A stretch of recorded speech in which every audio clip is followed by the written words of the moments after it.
All right. Hi, everyone.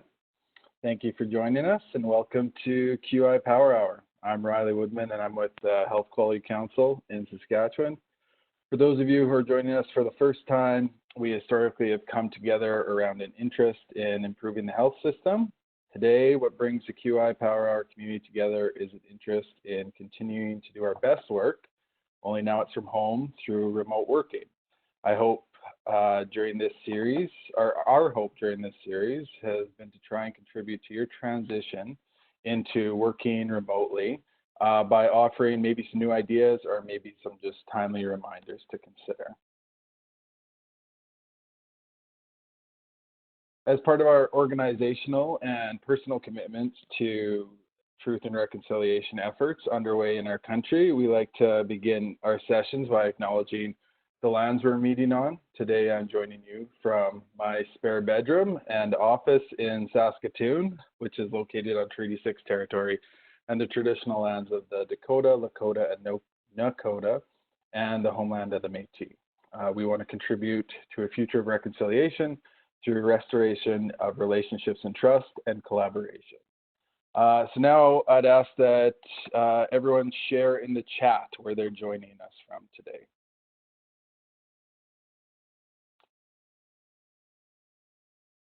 For those of you who are new to WebEx, you can access the chat by moving your mouse to the bottom of your screen where a toolbar will appear. From the toolbar, select the message bubble icon to launch the chat, and make sure that you have it going to all participants, and also make sure that you're not in the question and answer area, the Q&A area, because you will be ignored there. No, we'll actually go and tell you to go into the chat, but it's easier if everyone's in the chat. Lloydminster, Saskatoon, Penticton, Mormon, Battleford, Lethbridge, tons of people.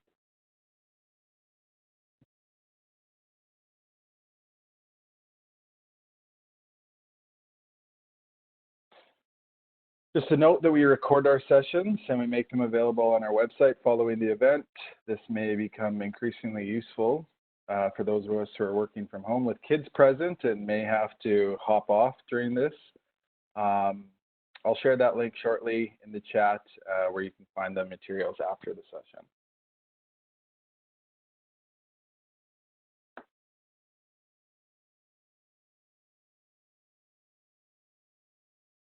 If this is your first Power Hour, this slide will give you a sense of who's been part of the community to date.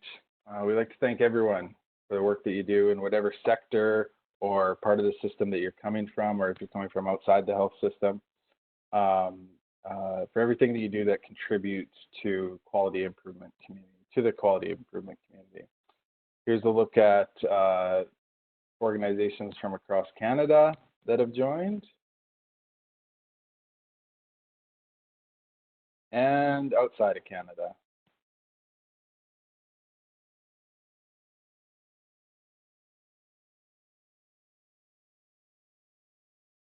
One of the tools that we use in our sessions is Twitter. So we invite you to tweet out throughout the session any of your insights or recommendations you have for others who are also working remotely.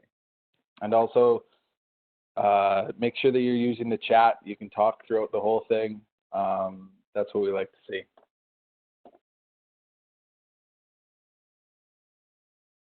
And with that, I'll introduce Chelsey Schwartz, who, if you've been on Power Hour before, you definitely know. Thanks, Riley. I'll get you pass me the ball and we'll get started. So I know that I typically say that I'm so excited that everyone's joined today, but today I'm especially excited that you've joined today because today we'll be talking about one of my favorite topics. I have just had this fascination with the concept of organizational culture for about probably the past 10 years, and I've so often asked myself, you know, what is it that makes for a stellar culture, and what is it that sinks culture? You know, who sets culture, and can you change it?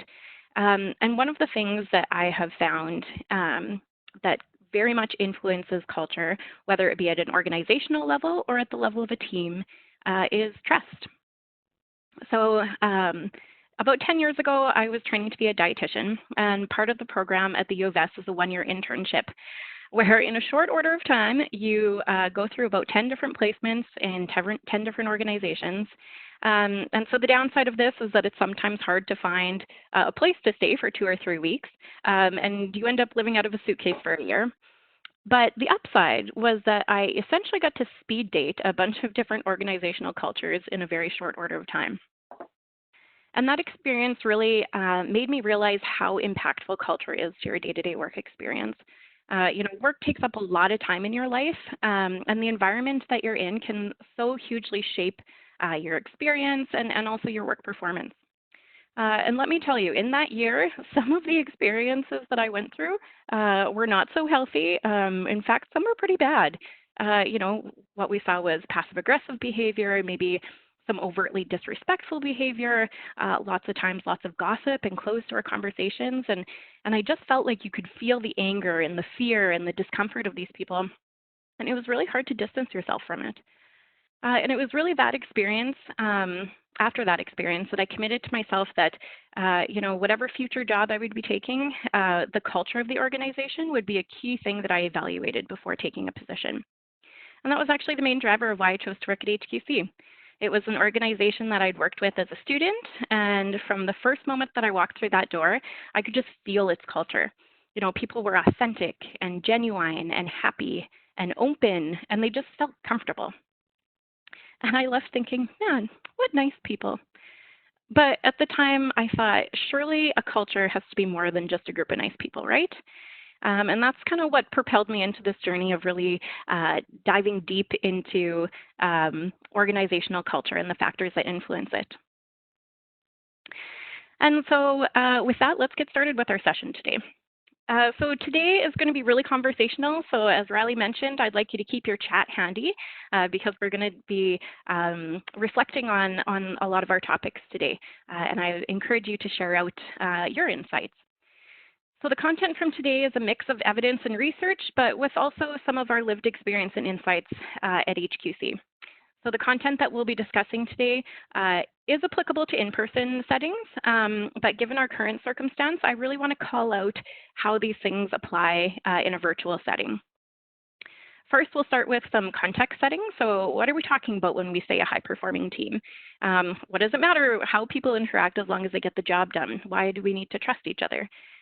Then we'll move into what researchers and practitioners have found to most influence trust.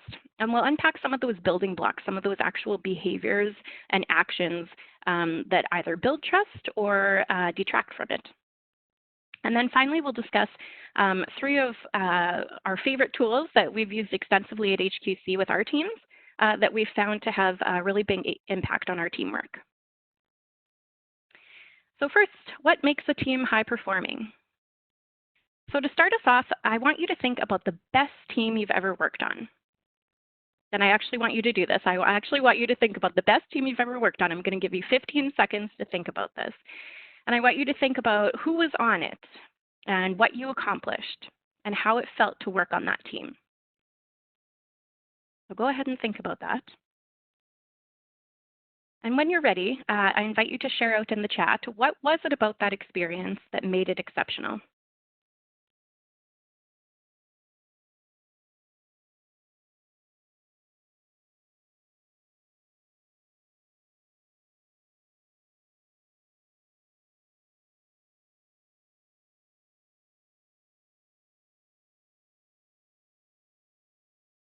The mix of talents and skills amongst the members, open, honest conversation, and you had each other's back, respect, a sense of team and connection.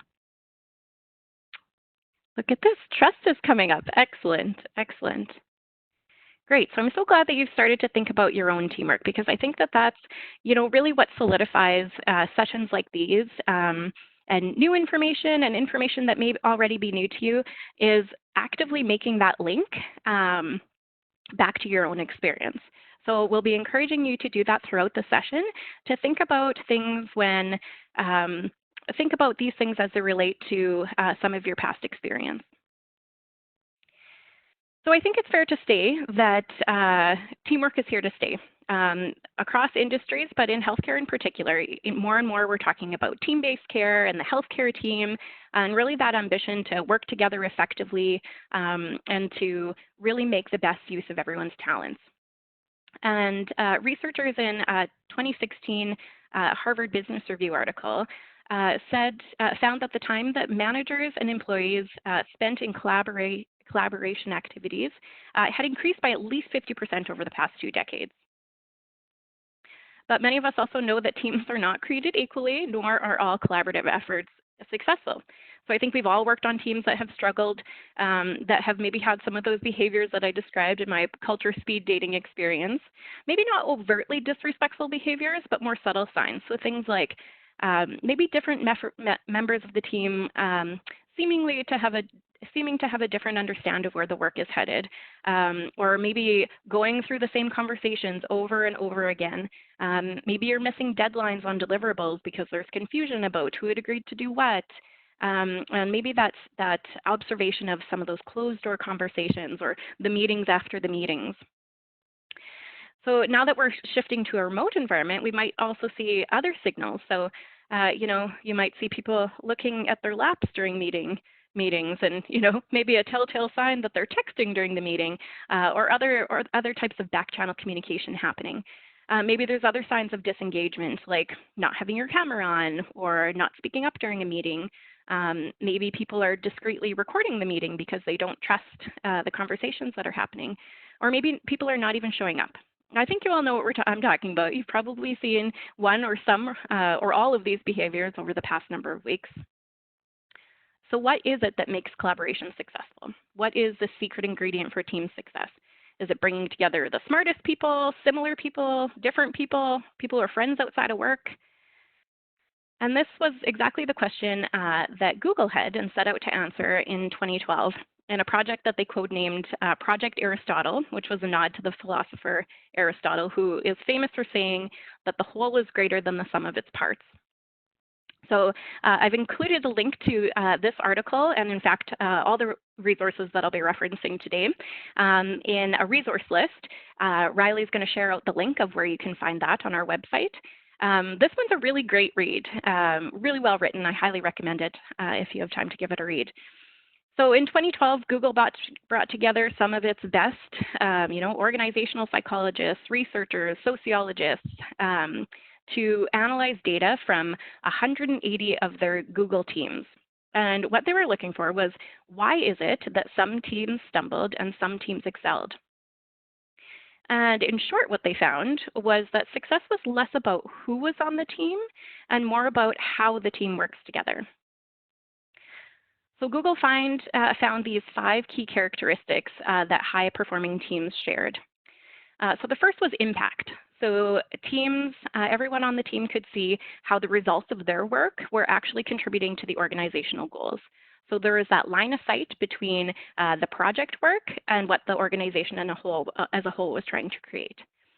The next one was meaning. So everyone had a sense of purpose in their work. So, that might be personal responsibility, taking financial security, taking care of their families at home, or maybe just seeing their piece in how they were helping their team succeed. Another was structure and clarity. So everyone knows what they're working towards, what their role in supporting the team outcome is, and how they'll work together as a team towards their outcomes. And dependability. So everyone completes quality work on time. But the number one thing that Google found was most important to teams and their overall success was psychological safety. So at Google, they're always trying to raise the bar. It's a tech industry that's quickly moving. And in order to be able to, spur and start that creative and innovative thinking that leads to those breakthroughs, members on teams needed to feel like they could take risks and be vulnerable in front of their peers. And I know we don't work in the tech industry, the most of us, but we do have an interest in improving systems. And that requires us to often do things in new ways and step outside of the status quo and explore new ways of doing it. So we need to feel psychologically safe to do this and to be vulnerable. And in order to do that, we need to trust each other. So I found that trust is kind of the root cause, so to speak, or the key element that can really, again, make or break a team.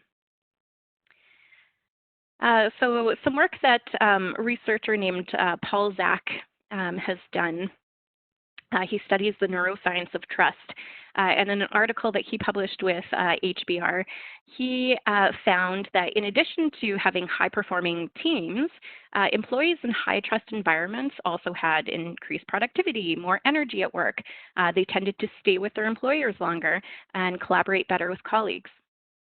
So again, this is another resource that is in the resource list if you're interested in reading more about the neuroscience of trust.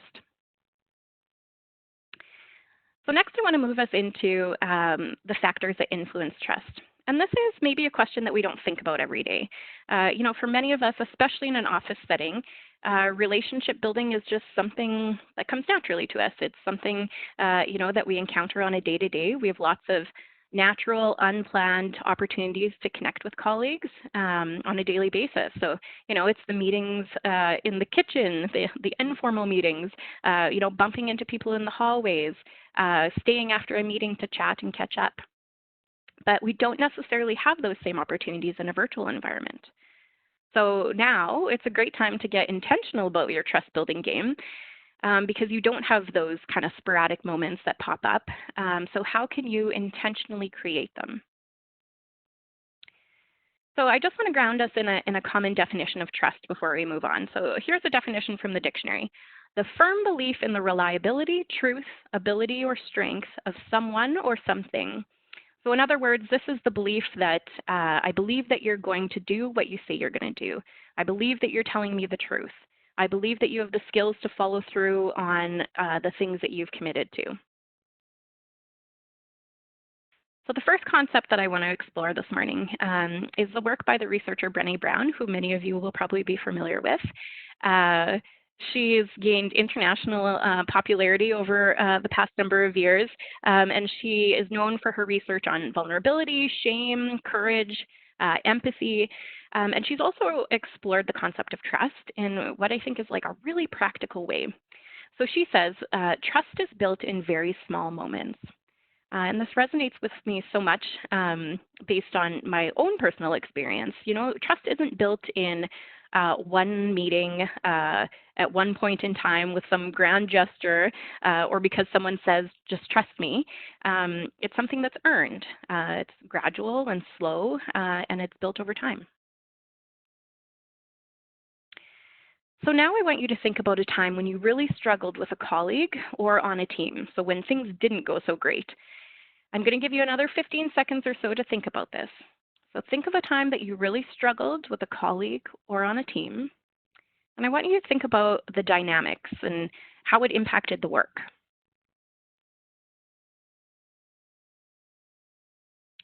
And I want you to hold that experience in your mind as we talk through this framework from Brenda Brown. So she breaks down what she calls the anatomy of trust, or the building blocks of trust, with the acronym BRAVING.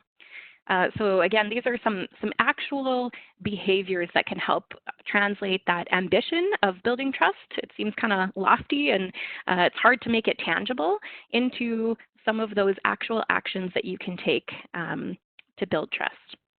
So BRAVING, B is for boundaries. To build trust, I need you to respect my boundaries. And in a trusting relationship, we're both okay saying no to things that are outside our boundaries. And if we translate this to our current work in a virtual environment, there's a variety of personal circumstances that people are encountering right now.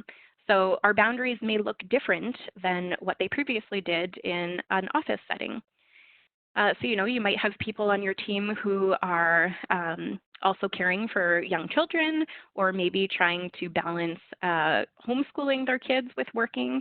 So maybe they're working on conventional hours to try to make those things happen.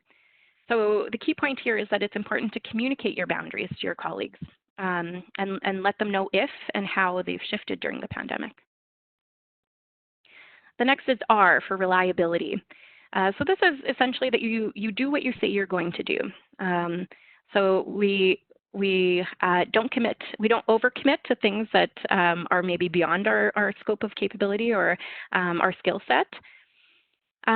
Because even in this pandemic scenario and this virtual working environment, your teammates still need to know that they can rely on you and what they can rely on you for to keep our work moving forward.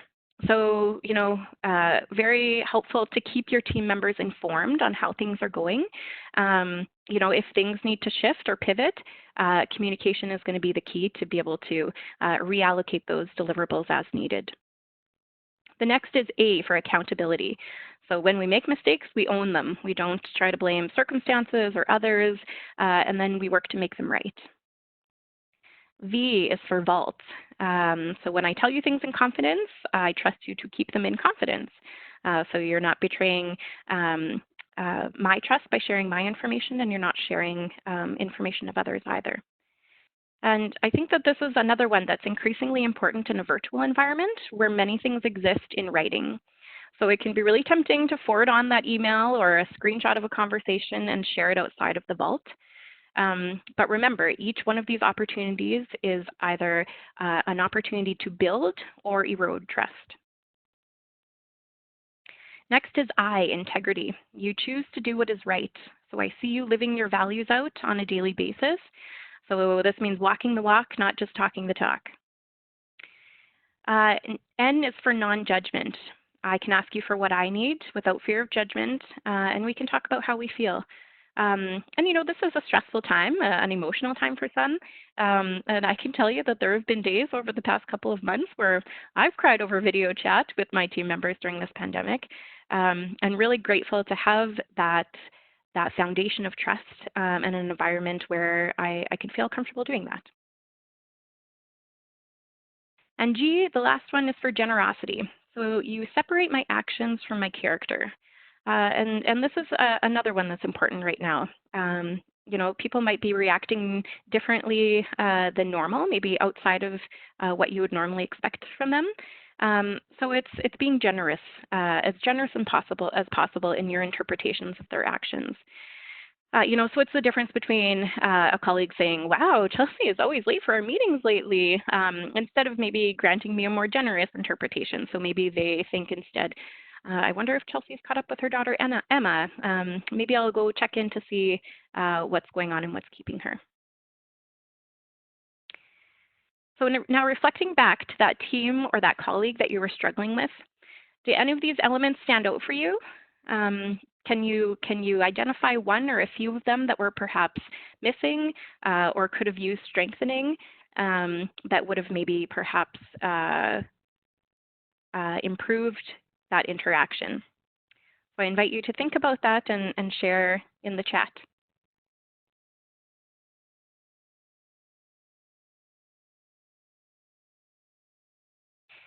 So the next idea that I want to spend a bit of time exploring comes from the International Association for Public Participation, or some of you may have heard of this as IEP2. So it's an organization that provides training on stakeholder engagement and stakeholder involvement. And the training we took was from a gentleman named Richard Delaney, who works for Delaney and Associates. And he offered us this quote. He said, "Transparency is the currency of trust." And this was actually my favorite lesson that I took away from that training. Transparency is the currency of trust. So I just want to spend a minute kind of practically unpacking what that sentiment means. So in a high trust environment, let's say it's someone that I've worked with for the past 10 years. We've worked on a number of projects together. We tend to work well together. In that type of environment, I'm more likely to get away with making unilateral decisions. So a decision that I don't necessarily check in with anyone else on. We might have, previously come to the agreement that my colleague will defer to me when it comes to matters of, facilitation, and I'll defer to her on things like curriculum design, because we have that experience with each other, we trust each other's skills and abilities, and we've built that foundation. So that permits us to operate in that way. Now let's flip this scenario. Let's say that I'm working with a new colleague or someone I haven't worked with before. I'm not really sure about their past experience or familiarity with the topic or their skill level.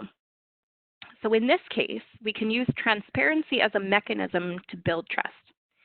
So by being as open and transparent as possible about the work, things like asking for what we need, talking about what we're struggling with, talking about how we're feeling, we're much more likely to successfully accomplish our goals and to build social capital. And the thing with social capital is that it doesn't just exist in that moment or on that project. It actually creates this halo effect that you can then leverage into the future to accomplish other work.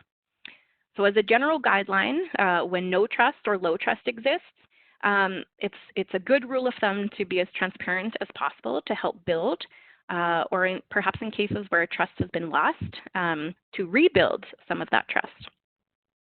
And the tools that we're going to talk about in the next session here will give you some practical strategies for how to set the stage for those conversations to happen. So this leads us to our third question: how can I build trust with my team members? So as I mentioned, we're going to explore 3 tools here. And the reason that we like these is because they're relatively quick and easy to implement, pretty straightforward. But in terms of return on investment, we've found that they've gone a long way and had a big impact on our teams. So when we were preparing for this session and discussing it, a colleague said to me, trust is kind of like a parachute. You won't know if it works until you need it. And that led me to think that, right now in our remote working environments, it's almost like we're stress testing our relationships. So, we're really leaning on the ones that we have good foundation, good trust already built. They're bringing us a lot of peace and comfort and, a good strong foundation to move forward in our work. But with the ones that, were strained in an office setting, you might find that they're even more strained now. So now is the time that we're kind of seeing some of those things that need to be worked on. There's a 2012 HBR article that's called "How to Build Trust in a Virtual Workplace," and I've included that in the resource list. But one of their recommendations is to proactively build interpersonal trust, and that's to a large degree what these tools will help you do. So they describe the value of getting to know colleagues as individuals, not just inside the work environment, but what do they do outside of work? What are their hobbies? What are their interests? And also the recognition that you have less opportunity to do that in a virtual environment, right? You might stumble across a common interest in the kitchen while you're warming up your lunch, and that's an opportunity to build trust in an in-office environment. But you're much less likely for those chance encounters in a virtual environment. So these are some strategies to help you intentionally move in that direction with your colleagues. So the first that I want to just introduce to you is an activity called How to Work With Me. And this was an idea that we first came across in a podcast, actually. I don't know if any of you listened to Work Life with organizational psychologist Adam Grant. He's one of my favorites, and it's a great series. He describes the podcast as dedicated to exploring ways to make work not suck. And so what he does is he interviews and explores organizations that have unique workplace cultures and shares some tidbits about those cultures with listeners. So one of the organizations he profiled was Bain Capital, and it's an investing firm in the U.S. And by nature of their work, they're very much in the business of new teams rapidly needing to come together and accomplish a piece of work, and then disperse and come together in a new team. And so what they were looking for was a way to rapidly get teams up to speed with working with each other as quickly as possible. And so they came up with this activity of generating these How to Work With Me sheets. And the way they describe this is as a human operating manual. So just like you would have a manual for your car, your new car, and you're like, what's that light mean? Oh, I'll just look it up in the manual and it will tell me. Wouldn't it be great if you had a similar manual for a person so that when they give you a certain look, you knew how to interpret that correctly and didn't necessarily create your own story or your own version of what was going on? So yeah, instead of needing to, develop those insights through trial and error and maybe things not going so well, and that's the way that you learn to never do that again, how can we set people up for success and just name those items right off the hop? So at Bain, they even go so far as to contribute to each other's worksheets. So, after working with me, someone might contribute, you know, I've noticed that Chelsey really, really, really, really, really loves if you bring her a coffee in the morning. That goes a long way with her. And they add that to my sheet of how to work with me. So if you're interested in learning more about Bain Capital's experience, I've included a list to the podcast episode where they talk about this. So it's in the resource list as well. And they're not the only organization who have used this approach. This is a quote from a blog post from an organization called Cockroach Labs. And they've used a similar activity. So it's a blog post on how they've approached it in their shop. And I've also included this link in the resource list. But she says, it's an accumulation of tiny, nuanced insights like these that make interacting with my colleagues and working in the office more dynamic and comfortable. And I just think that's so well said, because that's exactly what it is things that you might otherwise have never known that begin to build that foundation for relationship and trust. And so over the past probably 2 or 3 years, we've used this approach a number of times with our HQC teams. So as different teams come together, we take out these sheets, and we encourage people to do some self-reflection and to complete these sheets ahead of time. So it's a series of 6 or 7 questions that just guide you through a process of thinking about things that maybe you hadn't actually named or thought about before. And once we've completed our sheets, we bring the team together and we go through some rounds of speed networking. So what this looks like is we have probably 8 minutes for a pair to work together, and they each spend 4 minutes walking through their sheets to the extent that they feel comfortable, because not everyone is willing to just bare their soul with people that they just have begun working with. But what we've found is as we go through this, we tend to be more and more thorough and share more and more things on our list. So it again just creates that opportunity to talk about things that are important to you and why that is. And it helps other people understand maybe what drives your behavior. So I've included the version that we've worked from in our HQC office on our webpage for the session. So Riley will share out the link.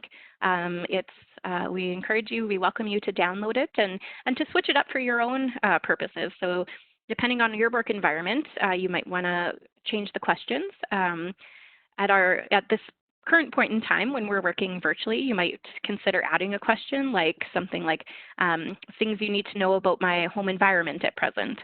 And then we encourage you to book a virtual coffee with a colleague and share your sheets with each other.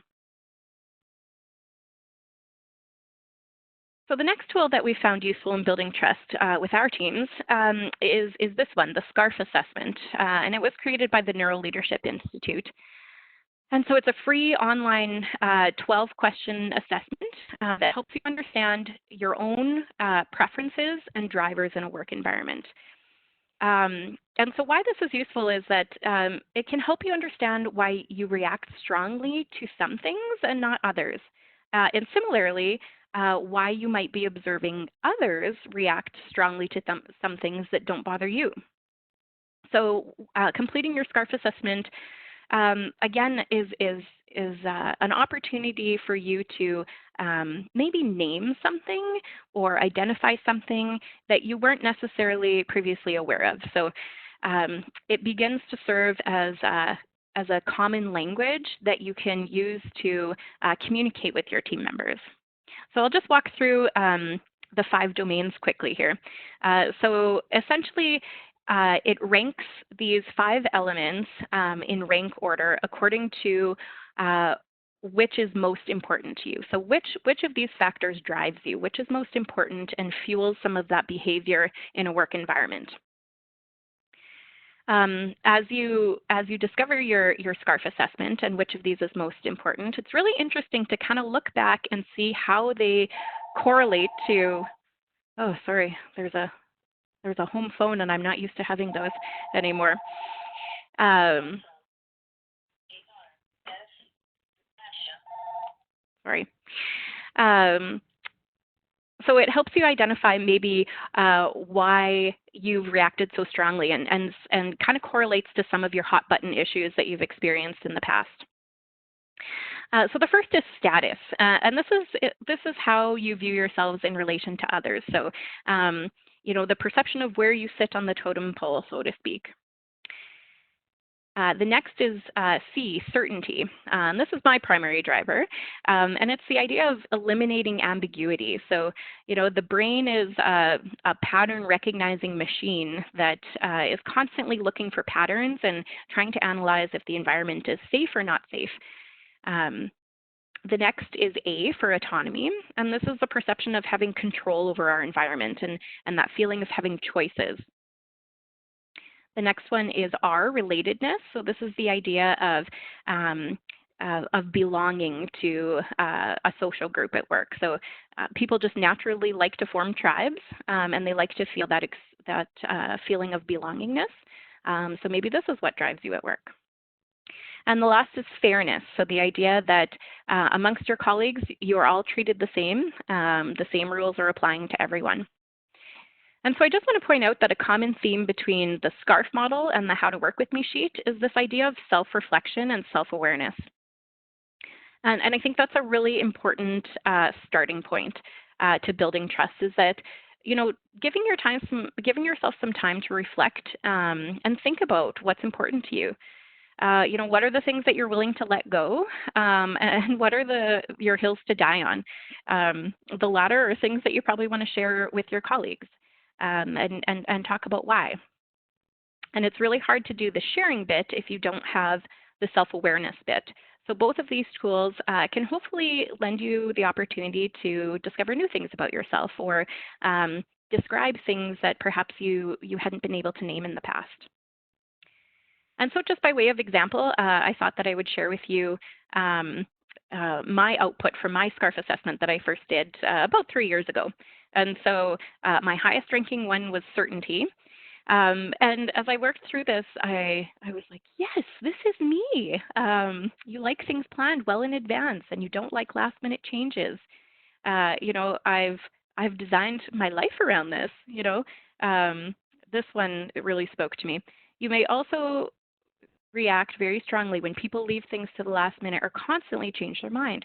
Remember, they are not doing this just to annoy you. And that last part really made me laugh because, I've caught myself at times, not externally, but internally maybe criticizing others if they didn't have the same driver as me. So just because certainty is important for me, what I came to realize is that it is not the main driver for other people. So it's not that they're being disorganized, or it's not that they don't care about the work. That's not the reason that they're not prepared for something 2 weeks in advance like I would be.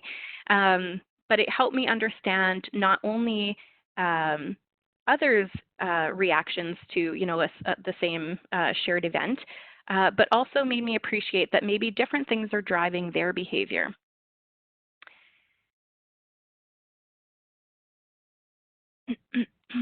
So I want you to think about a time that you experienced conflict at work, maybe with another coworker. And I want you to think about that in the context of the SCARF model. So do you have a sense of, maybe even before taking the assessment, do you have a sense of perhaps what your main driver in a work environment is? Is it status, certainty, autonomy, relatedness, fairness? It's really interesting to put your past experience in the context of the SCARF model to see how perhaps that has fueled some hot button issues for you in the past. So if you're comfortable doing so, I invite you to share that in the chat, what you think that your top rated preference or domain would be. And while you're doing that, I just want to share the last tool. And this is probably my favorite and my most valued tool when it comes to collaborative work. And it's the team charter. So what we've observed on our teams is that what we've found often surface as interpersonal or relationship issues are more often than not rooted in a lack of clarity around infrastructure as it pertains to goals, roles, processes. So a team charter is an opportunity to come together as a team and to get clarity on these items. So we know, there's lots of research to show that this basic kind of team infrastructure piece is really valuable to moving work forward. And the team charter is essentially a mechanism by which you have that conversation with your team. So when everyone is on the same page about what you're trying to accomplish and who is doing what and how you're going to work together, interpersonal conflict is much less likely to occur, and trust is more likely to be developed. It's one of those things where it's really easy to think that everyone's on the same page, but until you actually have a dedicated conversation about this, it's the opportunity to make what might seem like subtle nuances really come to the forefront and get clarity on some of these items. So, and this serves as your playbook moving forward. So at HQC, we've become pretty religious about completing these at the start of every new project, but that doesn't necessarily mean that we're boxed into these items. So we treat it as a living document or an evergreen document. So we commit to regularly revisiting this and revising it. And at any given point, it serves as kind of our source of truth or an artifact of our collective understanding of where we're at and where we're headed in a project. So we also choose to put a conversation about team values in there. So, this is an opportunity to talk about, some of those things that may have surfaced as really important items to you, either through the How to Work With Me activity or through the SCARF insights. But you get to talk about what types of behaviors you value and would like to ask of your teammates. So in this way, a team charter helps kind of hold you accountable both to deliverables and the actual work, as well as behaviors that you'd like to see. So yeah, this is one of probably our favorite tools, mine personally anyways. And if you'd like to read more about team charters, which I hope you will, you can check out a blog that we recently posted to the HQC website. And here we also have included a template for a team charter to get you started. So we invite you to check that out. It's at the link there on the slide, and Riley will also share out the link. I just want to point out, though, that this tool, like many tools, is less about the output and more about the process that it facilitates. So it's more about the discussion, the conversation that you have with your team. That's where the real value lies. It's not necessarily to put it on a list. Yep, we're all going to do team charters at the start of every project and check it off the list. It's about how you use it and the conversations and the quality of the conversations that you have. So a good tip is to complete a team charter when you're able to have your entire team present, because it's through that dialogue and discussion that you arrive at that consensus building and that creation of a common vision and common understanding. And so with that, I was doing some reflecting as I was preparing this presentation, and I was thinking that over the past 10 years, I've realized a few things about HQC's culture. So the first thing I realized is that we have a great culture, not simply because it's a group of nice people, though it is a group of nice people, but that's not enough. I was thinking, we have a high trust culture because we've worked a lot at it. It's something that we are constantly and intentionally working at and always trying to improve. And so I think, it's just like any other element in life, like exercise or maintaining your lawn. Building trust isn't something that you just do once and you're done. I wish it was, especially when it comes to exercise. But it's that commitment to continuously practicing it and continuously building it up. So it's a series of choices that you make in your everyday interaction with colleagues. It's those small moments over time. So we invite you to test out these tools and maybe gain some new insights for yourself about your preferences and drivers and values. And maybe you use this opportunity of working remotely to build new relationships with some colleagues or strengthen existing ones by sharing these insights with them. So with that, I'm curious to hear from you. I'd love to hear what questions you have. Anything that we can clarify for you. Okay, turn on my camera so you can see that I'm not texting. Thank you, Riley. Jocelyn's asking, what tips do you have for helping others who may be new to this concept of team charters see the value of taking the time for it? It may be hard for some to prioritize when work is really busy and it doesn't seem like the most pressing thing to spend time as a team to do. That's a great question.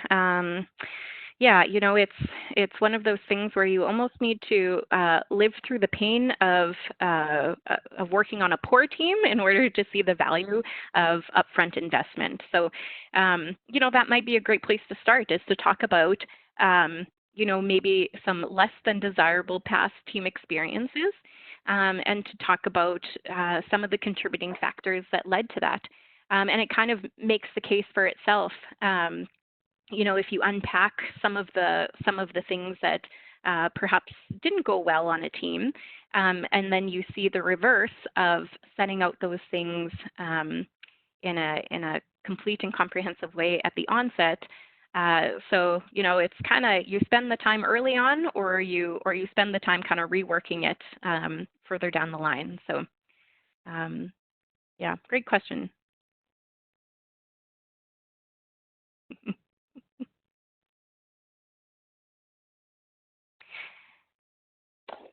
So Emma's asking, how do you build trust on a new team in this virtual world, given we've been forced to work remotely? Difficult to see those subtle body languages. Yeah, great question and great point. So yeah, that's kind of a completely fair scenario, is that, you know, in some circumstances, you might be now just working with the same people who you have some degree of relationship and trust already built with, or you might find yourself in a circumstance where you're building a brand new team in a virtual environment. And that's a bit of a different starting point. And so one of the articles that I referenced earlier on, it was a 2012 article on how to build trust in virtual environments, and they have some pretty helpful pointers. I'll point you towards that article. But one of the things that they say is to build swift trust. So it's the idea that you're likely to have just a foundational degree of trust that exists when you bring a new group of people together. You know, it might not last forever, but there's the degree of kind of giving people the benefit of the doubt that there's a reason that they've been chosen to work on this team. So they recommend capitalizing on that in early days, and to you know, make it explicit as to what the different skill sets on the team are, but then in short order to move to the intentional act of proactively building interpersonal trust before that gets too far out. So they have a couple more recommendations. One is to communicate in a way that is expected. So to build that routine with your team so that you have a cadence of connecting and have that opportunity. Earlier in the Working Remotely series, Caroline and I did a couple of sessions where we talked specifically about the concept of collaborative bandwidth. And this is the idea of using multiple channels to help communicate and bridge the gap in a virtual environment. So wherever possible, using things like your video camera in addition to having an audio line and a visual component. so that you're not just relying on one channel to try to understand what people, where people are at. And I think that, you know, one of the great things about these tools is that it just makes it okay to talk about things that are important to you. So, you know, you can just ask people, you know, where do you stand on this issue, or how do you like to work together, and building those relationships one-on-one definitely helps to improve overall team dynamics. And that leads us to the next question. So, what for you? What's your favorite way to connect with colleagues and get those moments of inspiration while working from home? A virtual chat, to be honest. I've found myself setting up virtual coffee dates. So I make sure that I go pour myself a new cup of coffee, and you know, just like we might have them in the office, you know, especially after a weekend where you just pop down the hallway and you hear about people's weekends. We also have been quite intentional in our opportunities to connect as a team. So every morning at 7:30, we have the opportunity to touch base as a team. You know, this is definitely an opportunity to bring forward work items and you know, bring people into work or help us troubleshoot with items. But it's also just kind of a take five moment to where we check in with each other and have some pretty real conversations about, you know, what's going well and what we're finding hard and how different people are coping and, you know, setting up their routine and dealing with things. So I think as much as you can replicate the things that brought you comfort in an in-person environment, test those out in a virtual environment and see how they go.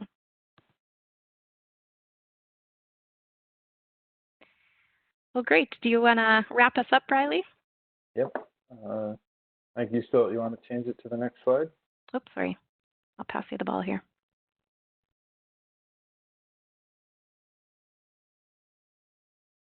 Okay, so in true QI Power Hour form, we're going to ask you, what can you do by next Tuesday?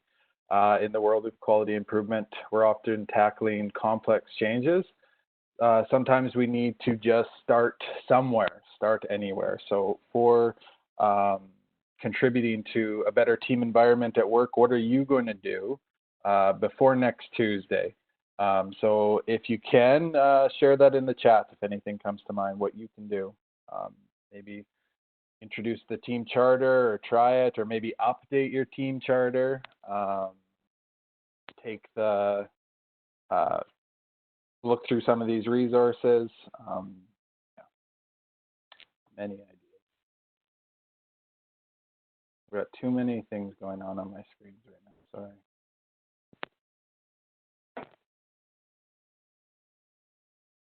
Scarf assessment, yes, that was the one I was trying to. You could see the wheels turning. So in summary, to do, you can download the templates of today's tools posted to the HQC website. You can check out the resource lists for building trust.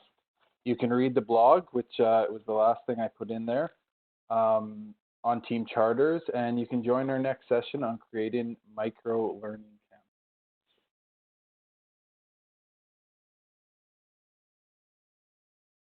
So here's just a look at where to find the resource list when you go onto the webpage so that you don't miss it. So for our next session in the Working Remotely series, we'll be exploring ways not to build trust, because that was this one. So we'll be creating micro-learning campaigns. I didn't write my own notes, I apologize. So that'll be next week, and that'll be with Sherry Furness, who was our presenter last week. So just as we wrap up, when you close out of here, you'll be asked, you'll see this message saying that we're going to send you to an external site, and that's just SurveyMonkey. It is trusted, so please click continue and please fill out our survey so that we can get better at what we do. Right, with that, thank you, Chelsey, for that presentation, and thank everyone for joining us and participating in the chat. See you. Thanks, everyone. Happy Friday.